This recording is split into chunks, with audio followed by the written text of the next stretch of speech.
नमस्ते विद्यार्थी मित्रांनो, आज आपण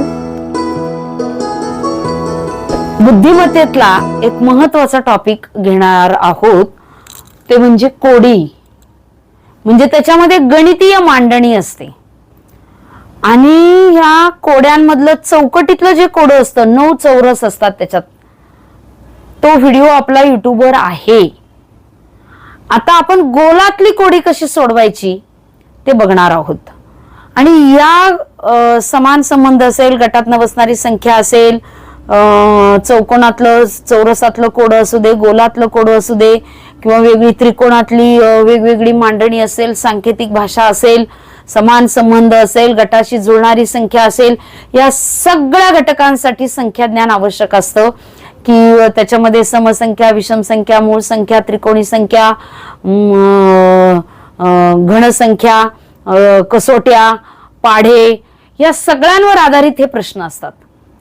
आणि मग एक घटक जर व्यवस्थित पक्का केला किंवा या संख्यांचं ज्ञान जर पक्क असेल आणि त्यांच्या मांडणीतील सूत्र तुमच्या लक्षात येणं अपेक्षित आहे. आणि हे मांडणीतलं सूत्र लक्षात येण्यासाठी संख्येचं ज्ञान प्रभावी असलं पाहिजे. त्यासाठी आपल्या पुस्तकामध्ये काही संख्येचं ज्ञान वाढवण्यासाठी काही ट्रिक्स सुद्धा दिलेल्या आहेत. आपल्या पुस्तकामध्ये क्लुप्त्या आणि सूत्र स्पेशल काढून दिलेली आहेत. ती जरी वाचली तरी तुम्हाला पटकन लक्षात येईल की नेमकं काय करायचं आहे. चला तर मग गोलातली कोडी बघण्यासाठी आपण काही मुद्दे फळ्यावर लिहिलेले आहेत. तत्पूर्वी या चॅनलवर नवीन असाल तर सबस्क्राईब करून घ्या आणि व्हिडिओला शेअर देखील करा. चला, गोलातील कोडी सोडवण्यासाठी पहिला मुद्दा जो आहे तो म्हणजे समोरासमोर पाहायचंय, म्हणजे निरीक्षण करणं गरजेचं आहे. आणि बुद्धिमत्तेतलं जवळजवळ 70 ते 80% भाग हा निरीक्षणावर अवलंबून आहे. संख्यांचं निरीक्षण असू दे, आकृत्यांचं निरीक्षण असू दे, मांडणीचं निरीक्षण असू दे, हे सगळं निरीक्षणावर आधारित आहे. मग आता आपल्याला पहिल्यांदा निरीक्षण करायचंय. या निरीक्षणामध्ये बघायचं जरासं की ह्या संख्या कोणत्या प्रकारच्या दिसतायत. याच्यामध्ये घनसंख्या दिसतायत का, वर्गसंख्या दिसतायत का, त्रिकोणी दिसतायत का, किंवा कोणत्या एखाद्या विशिष्ट संख्येचा पाडा दिसतोय का, मूळ संख्या दिसतोय का, वर्ग वजा 1, वर्ग वजा 2, घन वजा 1, घन वजा 2, अशा काही संख्या दिसतायत का, असं थोडंसं संख्या पाहिल्याबरोबर कळालं पाहिजे. की 36 म्हणजे वर्गसंख्या दिसते, 169 म्हणजे वर्गसंख्या दिसते, असं काही दिसतंय का, थोडंसं निरीक्षण करायचं. आता या निरीक्षणामध्ये सारखेपणा कुठे दिसत नाही की वर्गच आहे किंवा घनच आहे किंवा वर्ग वजा 1, वर्ग वजा 2 असं काही दिसत नाही. म्हणून पुढच्या पायरीकडे जायचंय, समोरासमोर बघायचंय. समोरासमोर काय बघायचंय म्हणजे याच्या समोर हे बघायचं, याच्या समोर हे बघायचं, याच्या समोर बघायचं. याच्यामध्ये काही मांडणी असते की मग यांची बेरीज, समोरासमोरील अंकांची बेरीज करून बघायची. समोरासमोरील अंकांमधला फरक काढून बघायचा. कधी बेरीज सारखी असते, कधी फरक सारखा असतो, कधी गुणाकार सारखा असतो, कधी भागाकार सारखा असतो. मग आता इथे आपल्याला काय दिसतंय बघूयात आपण की 76 आणि 20 याच्यामध्ये याची बेरीज करून बघा. काय येते? 96 बेरीज येते. तशी 68 आणि 18 ची बेरीज येते का? काय येते बघा? 86 येते. इथे बेरीज तशी येणार नाही. म्हणजे समोरासमोरील बेरीज आपल्याला इथे मिळणार नाही. अंदाज करायचा, अंदाज करायचा आहे. आता समोरासमोरील बेरीज आली नाही, आता वजाबाकी करून बघूयात. आता काय करून बघायची? वजाबाकी. बघा, 68 वजा 18 केले 50 आले. 76 वजा 20 केले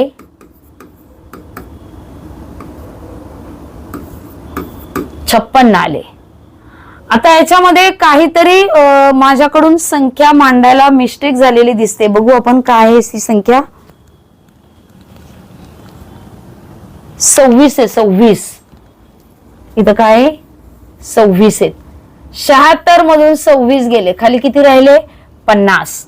आता 169 वजा 119 केले, बघा किती राहिले?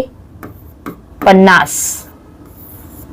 म्हणजे मांडणीतलं सूत्र आपल्या लक्षात आलं. यांची वजाबाकी 50 आहे, यांची वजाबाकी 50 आहे, यांची वजाबाकी 50 आहे. मग आता 59 मधून कोणती संख्या वजा करावी म्हणजे 50 येईल? तर पर्याय क्रमांक 1.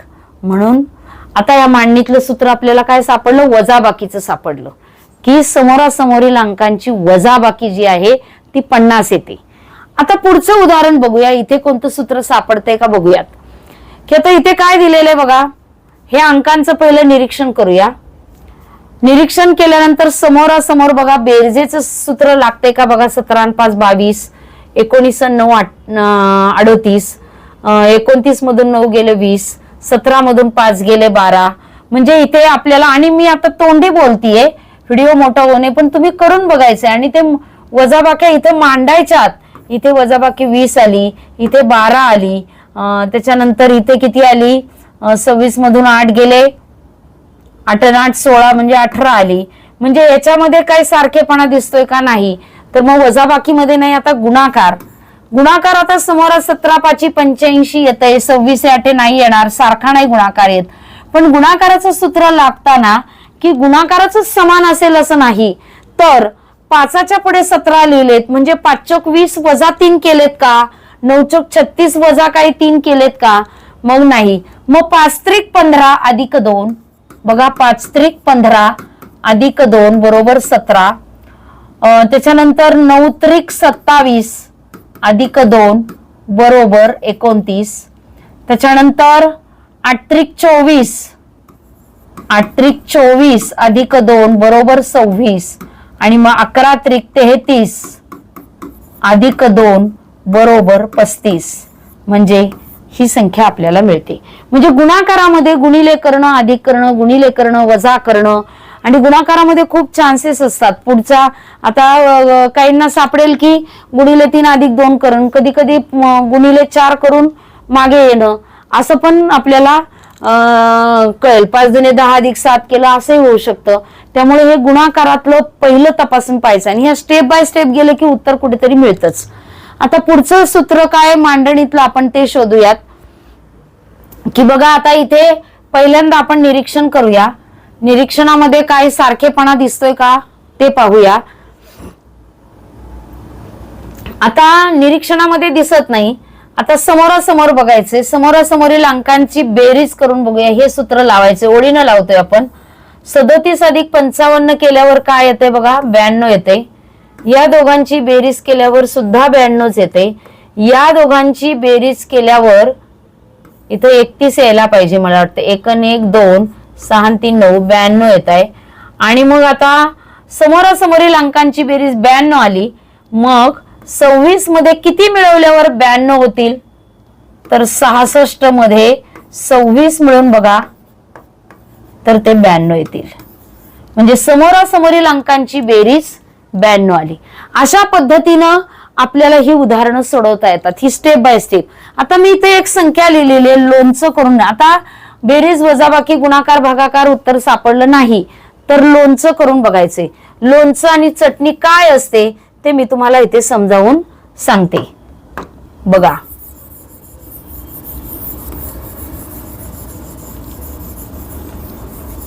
व्हिडिओ जास्त मोठा होतोय, फक्त तुम्हाला मी आयडिया देते की ते कसं शोधायचं असतं.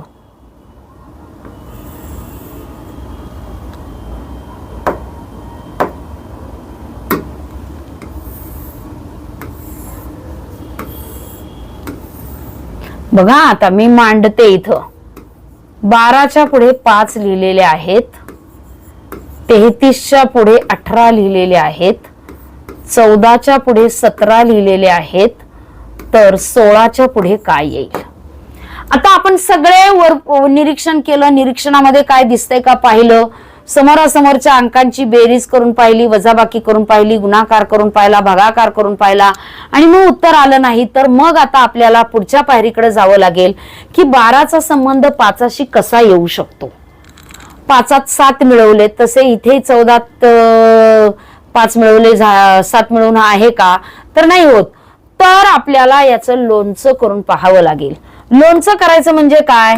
तर या आकड्यांचं काय करायचंय? या दोन आकड्यांचं एकाचा वर्ग अधिक दोनाचा वर्ग, एकाचा वर्ग अधिक दोनाचा घन, कधी कधी एकाचा घन अधिक दोनाचा घन, दोनाचा एकाचा घन असेल आणि दोनाचा वर्ग असेल, असं काहीही या पद्धतीने येऊ शकतं. मग आता यामध्ये कोणतं येऊ शकतं बघा बरं. एकाचा वर्ग 1, दोनाचा वर्ग 4 आणि या दोघांची बेरीज 5 येते. तेच सूत्र इथे लागू शकतं का. तीनाचा वर्ग 9, तीनाचा वर्ग 9 आणि यांची बेरीज 18. तसं इथे लागू होते का बघा. 4चा वर्ग 16 अधिक 1 बरोबर 17. तसं आता 6चा वर्ग 36 अधिक 1 बरोबर एकाचा वर्ग 1, 36 अधिक 1 37. याला म्हणायचं लोणचं. लोणचं म्हणजे वर्गात घन, घनात वर्ग, घनात घन, वर्गात वर्ग असं मिळवून पुढे मांडणी केलेली असते. किंवा घन वजा वर्ग, वर्ग वजा घन, घन वजा घन, वर्ग वजा वर्ग असं काही केलेलं आहे का, त्याला म्हणायचं लोणचं. लोणचं करून पाहायचं. आता चटणी कशी असते बघा. चटणीचं एक उदाहरण तुम्हाला समजावून सांगते कसं असतं चटणीचं.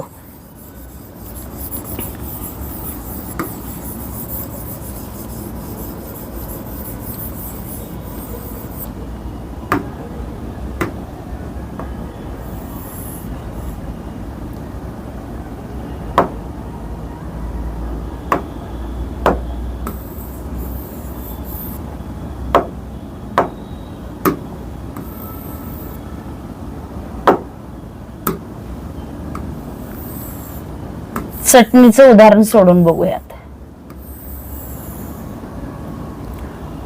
आता समजा इथे 26 लिहिलेले आहेत मी. आता 26 ची चटणी कशी होते बघा. 26 ची चटणी करायची आपल्याला. त्याच्या आकड्यांची बेरीज लिहायची 8, गुणाकार लिहायचा 12. हे नेहमी जागा फिक्सच करायच्या म्हणजे आपल्याला पटकन सूत्र सापडतं.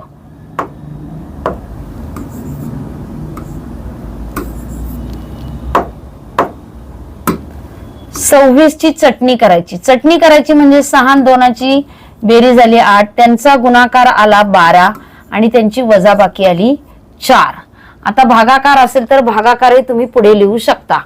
आता मी जर 26 च्या पुढे 20 लिहिले तर काय रिलेशन येऊ शकतं बघा.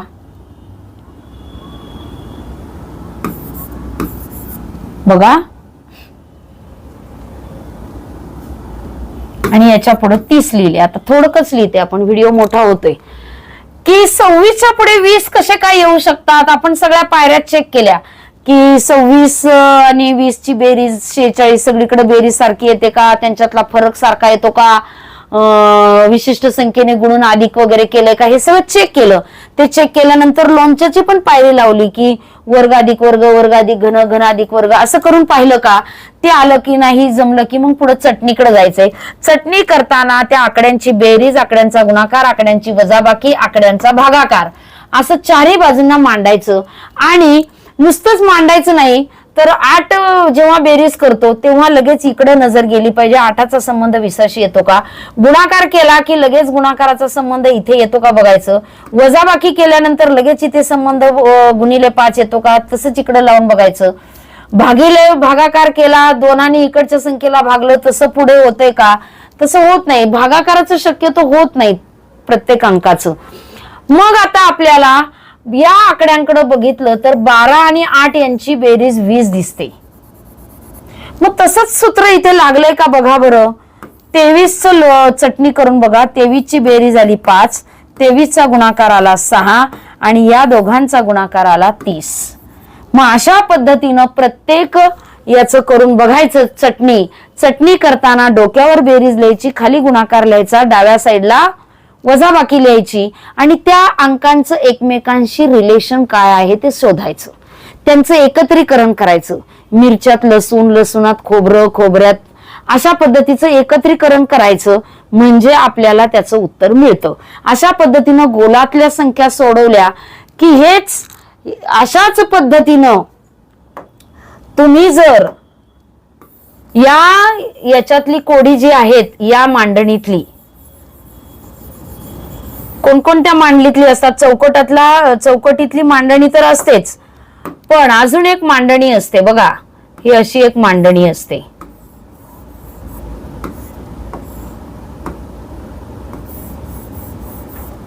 इथं 3 असतं, इथं 4 असतं आणि इथं 49 असतं. आता हे सोपं दिलेलं आहे की या दोघांची बेरीज त्याचा वर्ग समोर लिहिलेला आहे, तो आपल्याला शोधता आला पाहिजे की काय केलेलं आहे. समजा इथे 1 लिहिला. आता ही मांडणी काय आहे तर 5 वजा 4 1 आणि 1चा वर्ग 1 पुढे लिहिलेला आहे. अशी मांडणी असू शकते. कधी कधी काय असू शकेल, कोणतं ह्याच मांडणी समोरासमोरची बेरीज, तिरकी बेरीज. समजा आता इथे काय केलेलं आहे 7 5 त्याच्यानंतर 8 लिहिलं. काय येऊ शकतं, 7तून 5 गेला 2, 2चा घन 8. अशा पद्धतीने एकमेकांमध्ये रिलेशन असतं. कधी कधी असं असेल की आता या मांडणीतलं जर बघितलं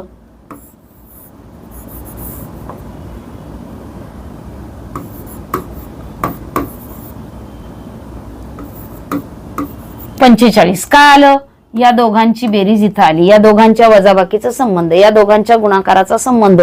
कधी कधी तिघांची ही बेरीज सारखीच येते, अशी 3 म्हणजे यातली सुद्धा कोडी तुम्हाला सोडवता आली पाहिजे. मांडणीतलं सूत्र तुम्हाला शोधता आलं पाहिजे. ते शोधता येण्यासाठी संख्यांचं निरीक्षण असणं गरजेचं आहे. अशा पद्धतीने ही कोडी सोडवायची आहेत आणि याला वेटेज जास्त आहे, त्यामुळे अधिकाधिक सराव करायचा आहे. याखाली ऑनलाईन टेस्ट दिली जाणार आहे, त्याचा देखील तुम्ही सराव करायचा आहे आणि व्हिडिओ नक्की शेअर करायचा आहे. कारण तुमची एक लाईक्स किंवा शेअर केलेला व्हिडिओ, आमच्या वाढलेल्या व्ह्यूज आम्हाला अधिकाधिक व्हिडिओ करण्याचं बळ देतात, ताकद देतात. तर नक्की तुम्ही शेअर करा आणि यशोदी प्रकाशनाची पुस्तके मागवण्यासाठी खाली दिलेल्या क्रमांकावर संपर्क करा. धन्यवाद.